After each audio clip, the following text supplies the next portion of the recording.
This podcast is sponsored by nobody. Hey dudes, welcome to Splat from the Past, the only 80s themed horror and sci-fi show where things can get totally radical. Now today I will be welcoming back the lovely and awesome Anna Marguerite Brandimarte, and we're going to talk about, she has like an updated version of her podcast that she promoted last time she was on, which was Message from the Afterlife. I don't know what happened to that podcast. I was on it, but she's got a new one, and it's called Virginia Nightmare Podcast, and we're going to talk about that today and probably talk some horror stuff and some convention stuff like we normally do. And it's going to be great to have her back on. She's very supportive of me, supportive to a fault, I would say. She's a lot more supportive than most, but she's awesome nevertheless, and it's going to be great to have her back on. Also, rest in peace, Wingshauser, B-movie icon from classics like Vice Squad, Deadly Force, Hostage, Tough Guys Don't Dance, Cold Fire. But of course, he played bad guys in mainstream movies too. Who'll Stop the Rain, A Soldier Story, JoJo Dancer, Your Life is Calling, etc. A sad, sad loss, and he wasn't bad looking either. Rest in peace, Wingshauser. So yeah, here is my new interview with Anna Marguerite Brandimarte.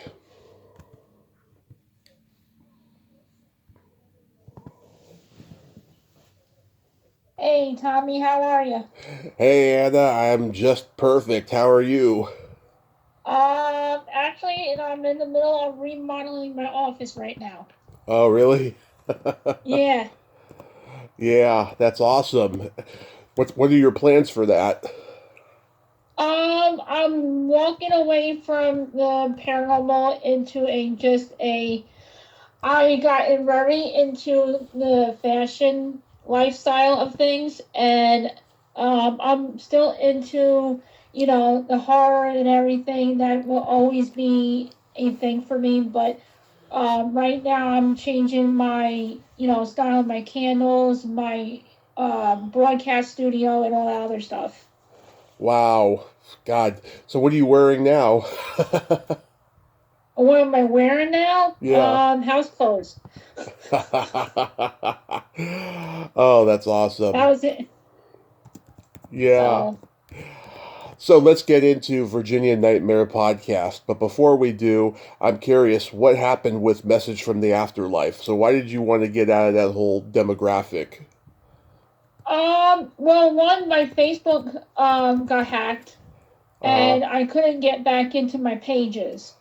So I would have still had it, but because of the whole hacking problem and I lost my Facebook, I had to start over. hmm So that's where I came up. I had so many broadcasts, I can't even tell you how much I've had to keep up with. And I finally came up with this one, but it just wasn't working out. So that's why, for the last time, I'm going to try something new. Okay, I totally get it. I mean, this podcast started out as horror and sci-fi only, and then it evolved into pop culture and stuff because I just got tired of, dealing with the horror people, Yeah.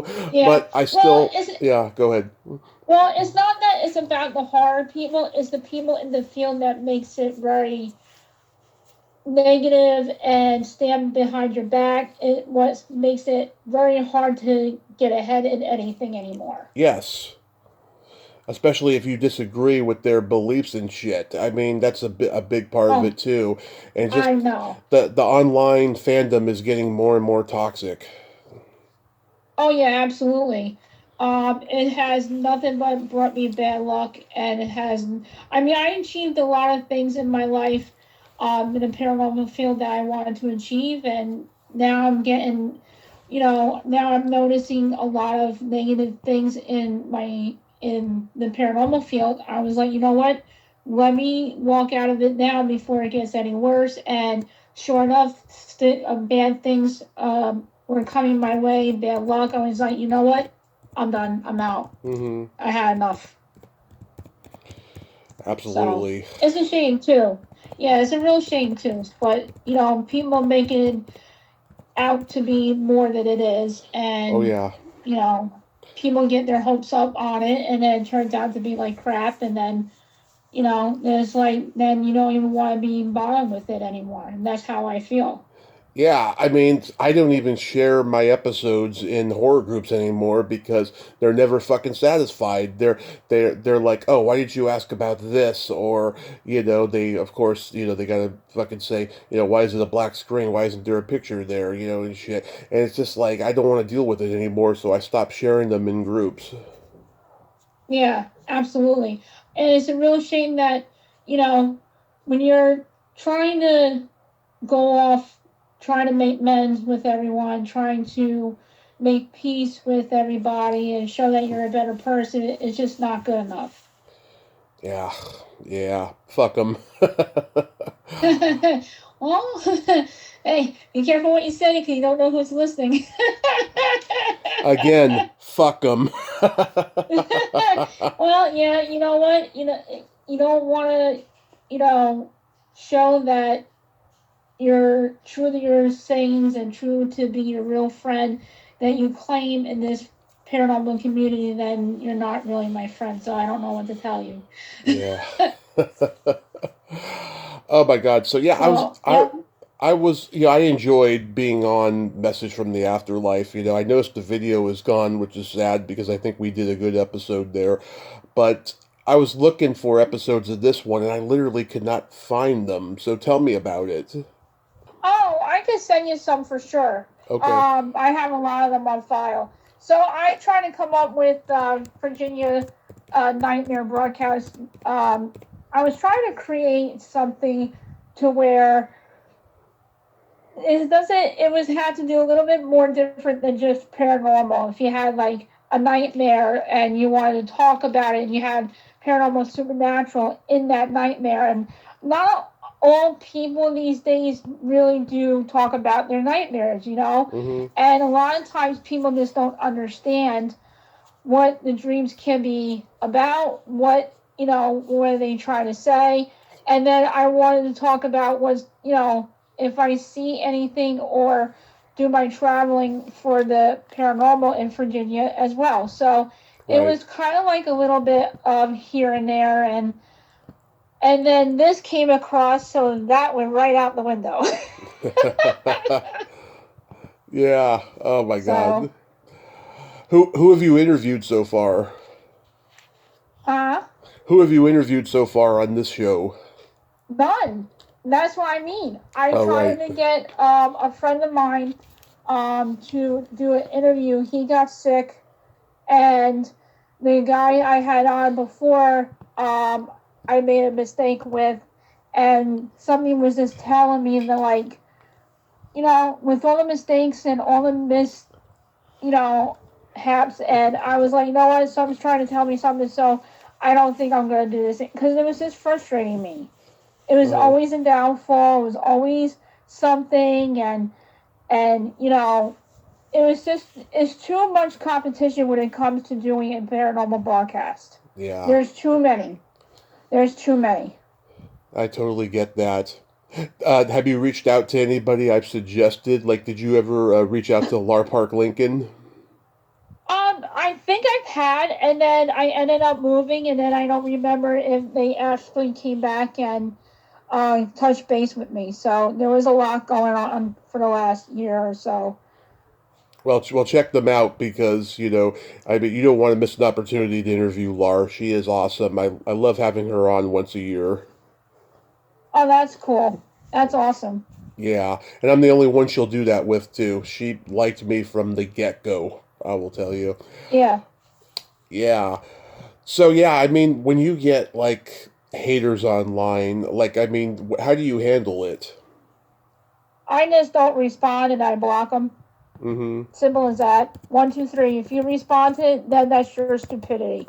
When it comes to me, I just block them because I don't want nothing to do with it. I have done that before, and I learned my lesson. So now I just either go to spam or just block. So nice and simple. I used to get a lot more haters when I first started in like the first few years, but lately not much anymore because my interviewing skills have improved, thank God, and the sound has improved. But like in the early ones, I used to get haters all the fucking time, and now it's like non-existent. I get nothing but love now. Yeah, that's good. That's what you need. That's You just gotta walk away from it, and that's what I chose to do. I was just tired of the hate, tired of the drama. People will come and hate me out of nowhere because somebody else says something else. I was like, what did I do? I Yeah, didn't even do anything. yeah. I was like, I have the worst thing is people block you out of nowhere. Hmm. That's my favorite one, and I'm like, we were just hanging out. Why all of a sudden you blocking me for what reason? Yeah, Are you serious? Like that one cracks me up the most. yeah, I could go on and on and on. Don't get me started. yeah. Yeah. I mean, there's certain old episodes that will always get hate or whatever. That doesn't bother me so much, but like I'm glad the newer ones, get nothing but love, Good. especially from the friends of the person I'm interviewing too. I Like love I me. love that. Yeah. So, why Virginia of all places? How did you end up there? I moved here with the money was better, cheaper, family wise, and I as much as I really do miss New Jersey with a passion, but everybody I know is like, we want to move out. It is too expensive to stay here. I was like, really? They're like, yeah. So it's due to, job, different job, better money, cheaper, and cheaper getting a house, and the gas is better. And, you know, uh, it took me, I'm still a Jersey girl in Yeah. my heart. I would never change. So don't get that wrong. I'll always be a Jersey girl, and that will never change, like I said. But, it took me a long time to really um, try to get used to the country life. You will get Hmm. homesick very easily, especially when you live out in central where I live in the middle of nowhere. But, and then it's like you got the quiet, and then you got nothing but quiet, and you hear all the nature and everything, and it actually becomes very peaceful. But in the long run, you actually miss people who you grew up with, people that you have family up in Jersey. So it gets kind of hard, but I travel, so it doesn't really. It's not like I totally am missing anything. So Yeah, I don't know much about Virginia other than John Bobbitt had his dick cut off there. nice, nice. That I do not know. Thank you for sharing. Oh my God, you don't remember that? No, Yeah, I don't really look into that kind of stuff. well, it was a national story. Like every comedian, every late night talk show made fun of it for like a year. Yeah, this guy John Bobbitt, he raped his wife and then she cut his dick off, and it Oh was a God! national story. That was 1993, by the way. I was 10 when that happened. Yeah, Wow. and then she took his dick and fed it to the dog. Alrighty then. Yeah. Wow. I say somebody is not seeing the one eye steak anymore. I guess not, No, it did get huh? it, he did get like an aesthetic one sewed back on or something like that. A, li- Oh a, li- God! yeah. Gross. Yeah. Oh wow. I can't believe you never knew that. Wow. No, no. Okay. I don't pay attention to a lot of stuff if I don't have to. Okay. Moving on from severed penises. Um, what does your Yeah, we don't want to go any further than that. what does your family think about your podcast? They are very supportive. They let me do what makes me happy, and if I want to change, I change, and hopefully it just goes well. If it doesn't go well, then I won't do it anymore. So, Hmm. but they are very supportive. They like the idea of you flirting with public life. No, No. Well, I mean, not to be No. like famous and be a superstar, but just like, flirting with the idea of public life, getting your creativity out there. Oh, my mind totally went somewhere else with that. Now I'm catching on. I haven't had my coffee yet, so excuse me. Um, it can be very interesting. I with my new broadcast, I'm gonna try to get as much as fashion people as much as possible, even if it's just like just regular people. Try to get out there, try to learn, try to, because at the age of 43, if you feel like you still got it, why not go for your dream? It's like Yeah. if a 60-year-old woman can do it, why can't I? I mean, people still think like I look like I'm 25 and crying out loud. Yeah. So I'm like, why am I wasting my time in this field where I could be somewhere else? So that's the achieve of the broadcast that I'm trying to do, like everyday life of mine, talk about stories. Then I'm going to try to, talk about me getting into Vogue, reading Vogue magazines for the first time.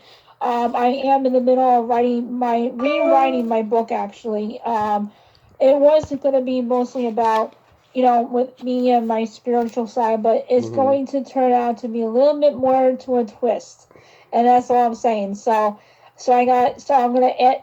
So basically, you get the idea that it's gonna be a little mix of everything. Hopefully, That's awesome. If everything goes the way planned, I will be back writing my memoir this summer. If I can not get like a whole fucking loadout of interviews this summer, I will go back to writing my memoir because I think about it like every day and the stuff I want to get down on paper.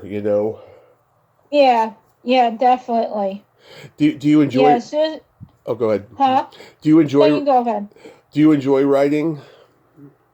Um, I enjoy it as long as I know what to write, but I do tend to lose my patience very easily because it's Yeah. like I sit there and I'm like, how do these people do it? I don't know how I can sit here all day. So I have to have like coffee, I have to have music, I have to have a quiet room. I can't do it when I try doing it while I watching TV. I get too distracted. Um, I enjoy it because it takes my mind off of stress. It takes my mind off of daily life in general. Things that are going on that I worry about. I go into like another world. So I'm keeping my fingers crossed that as soon as I get this done, it's going to be, really something. So that's why I'm taking my time on it. I'm going to, get some ideas of what I want to do with the twist and stuff like that. So, Yeah. That's awesome. Yeah, I mean, writing can be tedious.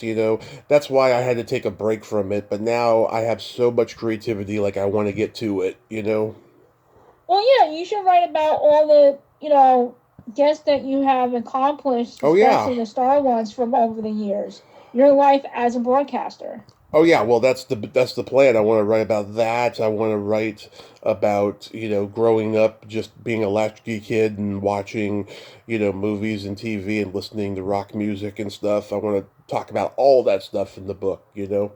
I've Go for it. Everybody else does. Yeah, I've read a couple memoirs in the last few years that just makes me want to up my game. So Right? Yeah, you should. I got to get back to it. Yeah, because I had one plan of writing it one way, and now I want to write it a different way after reading these other memoirs and stuff. Yeah, yeah, absolutely. So, have you seen any new horror movies? Always. Who are you talking to? Well, guess what? Um, Go ahead. when, um, You go first, because I just lost my track of thought on that. Well, everyone knows I don't like a lot of horror movies I see nowadays, but last night I saw a fucking gem. It's called Wineville. Have you seen it? No. Okay, Brandy Roderick from Baywatch. She wrote, starred, and directed this movie. It is fucking morbid and twisted, full of sex and gore, and it's like every '80s, '90s horror movie we grew up on, and it is so good. I mean, people who grew up on '80s, '90s horror will love it. It's on Tubi. Nice. Yeah, I have Tubi. I'll have to check it out. Yeah. But I'm looking forward to, I want to go see the new horror movie Monkey and the new horror movie that's coming out at the end of next week. The ghost lady in the field that she just stands there and I don't remember the name of it, but it looks really good. So March 28th it comes out. Awesome. Yeah, Monkey. Yeah, I haven't heard about that one yet, but I'll check it out and see. But yeah, I saw. Yeah, it looks pretty wacky. I've seen Brandy Roderick on a couple podcasts lately talking about the movie, and usually when people say it's this or that, they're usually full of shit because they're trying to sell the product. But no, she lived up to what she said. She said this movie is sick and twisted, just like me. That's why I made it that way. And when I watched it, I was like, she's right. This is really sick and twisted. Right. Yeah. Yeah. Oh my God, it's great. I highly recommend it. And yeah, and I see, horror movie people from like the 80s coming out of the woodwork doing podcasts and conventions. And I'm trying to get, several people on here from them and stuff. Which, Yeah. which reminds me, have you been to any cons lately? Well, I'm hoping this year. I was gonna go to one in March, but I didn't have a chance to get to it. I am always at the horror cons, always every year. If I have a chance to, I try my hardest to get up there and go. So that's one of my top favorites. Yeah, I been kind of distancing myself from cons since the experience meeting Elvira in October of 2023. So Nice. this con I used to go to every year, Sister Creature Con. They had Elvira there, and it was announced that she was going to have a plexiglass for COVID reasons, right? And I thought that was weird, but I thought, okay, this could be my only chance to meet her because Right. Every time I go to Buster Palooza, she's got a fucking line all the way out into the parking lot. So I go to the Damn. I go to the con, right? And she has two handlers, an older woman in her 60s and a younger girl in her 20s. And they were like, one was taking, the money, the other one was like, what do you want her to say, stuff like that, and then you go to her, and I mentioned to her that we had some mutual friends, and she showed no interest in that, and so she was like signaling them to get rid of me, and I was like, oh wait, hey, you gonna sign the book that I just bought for $80? And she's like, oh, I am so sorry, and she signed the book, and I was like, that is fucking weird, right? So I go for the photo op later, with her in the plexiglass, and that was fine. But then I'm talking to people there that I know, right? And Right. they're saying, yeah, they don't know what is up with her. Like, I know this one girl, Miss Misery. She's a horror host in the Bay Area, and she's been on here like once a year, every year since I started. She's known Nice. She's known Elvira for 20 years, and she was not allowed to go talk to her. What? Yeah. Wow. Ain't that sick? Yeah. And so I've been kind of turned off from going to cons since. I have not been to one. And also, too, I keep seeing the same fucking people on every lineup because they just want to make money. Yes, I know. Yeah. I know. It's like I don't want They to. never change it. Yeah, I don't want to meet them again, especially these particular ones. They're kind of dicks, So Yeah. I just don't understand it. And then the next week, right? She's at another con, and she's like posting a video of her like hugging fans and being all friendly with them. And I'm like, why couldn't she do that in Sacramento? I don't understand that. Yeah. Well, Yeah. I mean, when I met Elvira, she was a sweet pea, and I'm happy I got to meet her and get an autograph from her. But when I met her, she was actually really, really nice.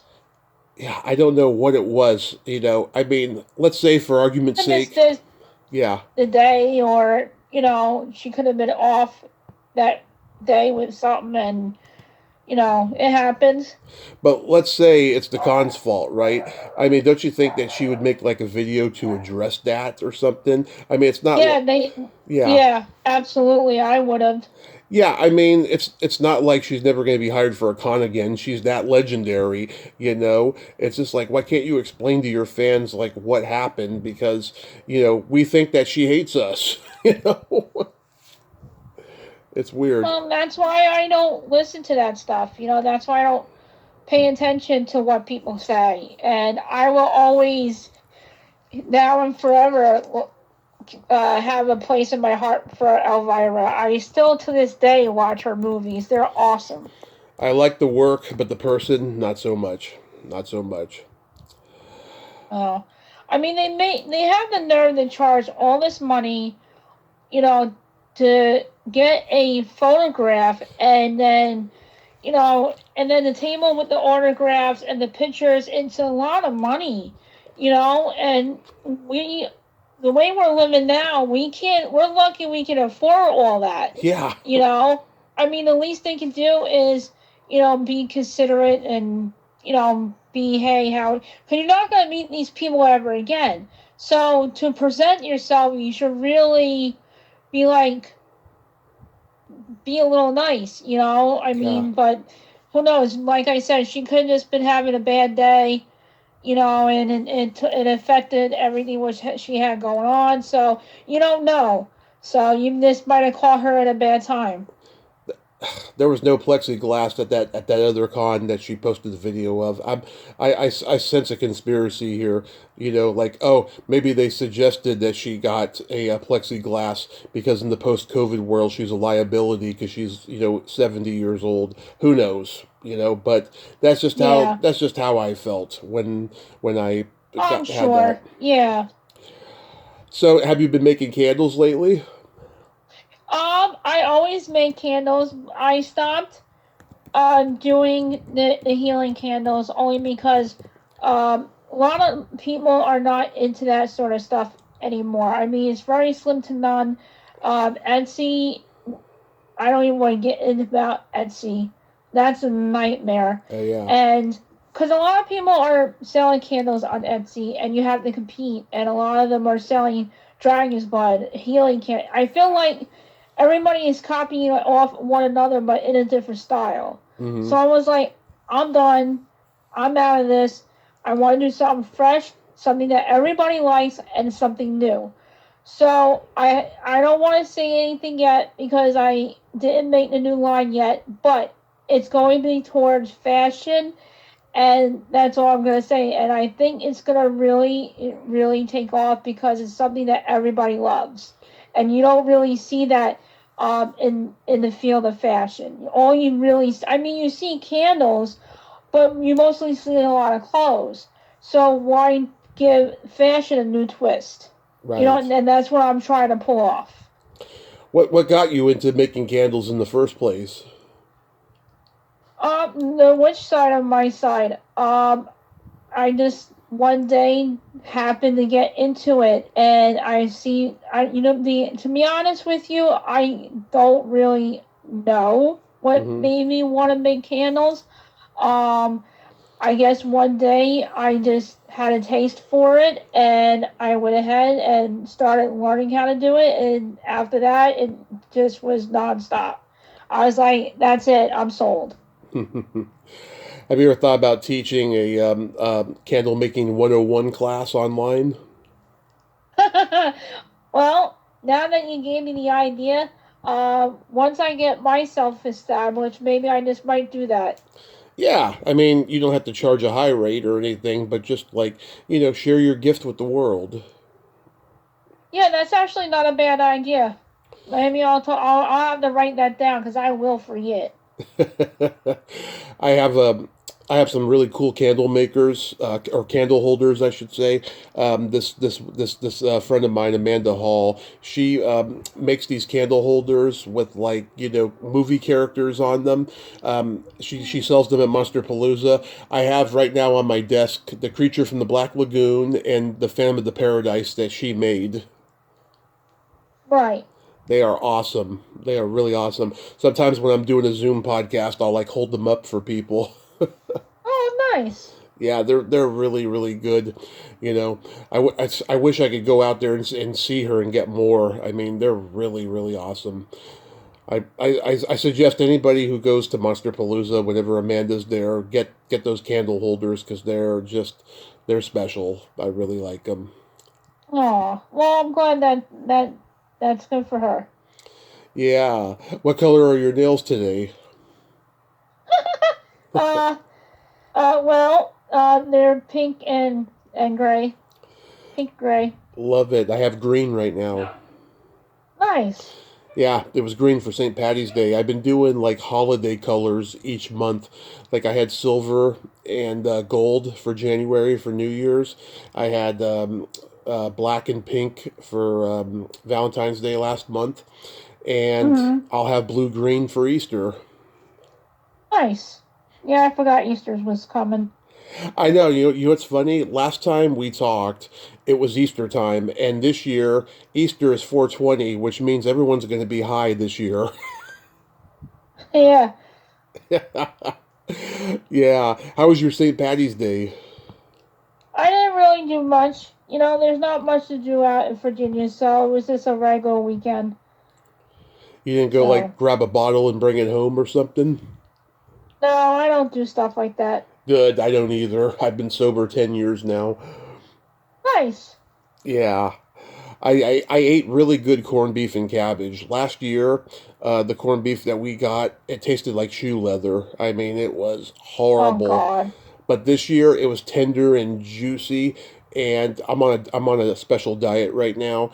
And even though it's got a lot of calories, I was like, I don't care. It's a holiday. I'm gonna go wild, and I did. Hell yeah. I can always burn it off when I go walking later. You know. Nice. Yeah. So do you have anything else coming up, like any special guests or anything? Right now, like I said, I'm in the middle of once my office is done this weekend with the paint and remodeling. I'm gonna get a whole new set of mic and a broadcast system. Then once everything is up and running, I'm gonna don't know when it will be ready. Maybe in 2 weeks or so. So, because right now I'm under construction and trying to get everything ready. Yeah, so are you gonna have like a nice little studio set up for you when you're Yes. done? Yeah, Yes. and you're gonna Yep, that's the plan. there's gonna be no horror stuff in the background. It's gonna look more normal. No, fortunately not. No, my horror stuff, I have a wall in the garage that's gonna be all set up for that. So Yeah. I I, used to have my bedroom filled with horror stuff, but yeah, not doing that. what Change of plans. what color lipstick are you gonna have? Um, maybe I'll shock everyone. Okay. I'm not gonna explain any secrets because I want to be like I want to shock everybody what the new me is gonna be all about. So Okay. let's just leave it at that. Well, when you're ready, I will come back on and I'll hang with the new Oh, you. thank you. Yes. Oh, Absolutely. absolutely. You're more welcome to come on with your fashion. You're more welcome. Awesome. Awesome. Well, I'm proud of you, love, and I'm so glad you could come back on today. I'll talk to you later. Oh, you know you always got me. Oh, always. Always. Yes. Love you. Be safe and have a great rest of your You day. too, my friend. All right, thank you. You enjoy your day as well, Tommy. You too. Bye. Bye bye. Well, there you have it. Anna Marguerite Brandimarte. Ain't she a sweetheart? Oh my God, I love talking with Anna, and I am just so intrigued by this new concept she's doing of changing her image and being a more normal so she doesn't have to freaking get haters in the horror community. I mean, I haven't changed my image that much. I'm still the horror loving fanboy, but at least now, I have, different I have all these different demographics. I can love the 50s, I can love the 60s, I can love, romantic comedies, old Hollywood, rock and roll, everything. and I still maintain that image, because the roots and the hearts of this show is horror and sci-fi, And yeah, if I could turn back time, I wouldn't have made this a horror and sci-fi only podcast. I would have, made it about all that I am. But now I am making it all about I am. But I'm still that horror-loving fanboy. Well, until next time, this is Tommy Throwback Kovac saying, there's no shame in living in the past because the present sucks. Later, dudes!